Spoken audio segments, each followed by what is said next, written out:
অসমৰ এটি প্ৰাচীন খিলঞ্জীয়া জনজাতি অসমৰ তেওঁলোক ভূমিপুত্ৰ তিৱাসকলৰ ইতিহাস বাদ দি অসম উত্তৰ পূৰ্বাঞ্চলৰে নহয় ভাৰতবৰ্ষৰ ইতিহাসে সম্পূৰ্ণ নহয়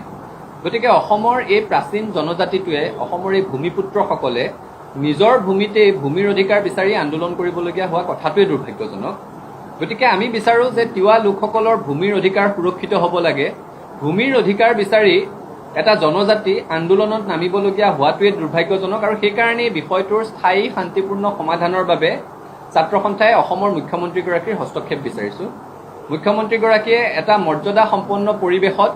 আলোচনাৰ ব্যৱস্থা কৰিব লাগে জাগিৰোড সমষ্টিৰ সন্মানীয় বিধায়ক পূৰ্বৰ চৰকাৰৰ মন্ত্ৰী পীযুষ হাজৰিকা ডাঙৰীয়া তিৱা জনজাতিৰে এগৰাকী প্ৰতিনিধি মৰিগাঁও সমষ্টিৰ সন্মানীয় বিধায়ক ৰমাকান্ত দেউৰী ডাঙৰীয়াৰ উপস্থিতিত মুখ্যমন্ত্ৰীগৰাকীয়ে তিৱা জনজাতিৰ যিসমূহ জাতীয় সংগঠন আছে তিৱা ছাত্ৰ সন্থা তিৱা সাহিত্য সভাকে ধৰি তেওঁলোকৰ সৈতে আলাপ আলোচনাৰ মাজেৰে বিষয়টোৰ এটা স্থায়ী শান্তিপূৰ্ণ সমাধান কৰিব লাগে আৰু এটা কথা স্পষ্ট যে তিৱাসকলৰ ভূমিৰ অধিকাৰ সুৰক্ষিত হ'ব লাগিব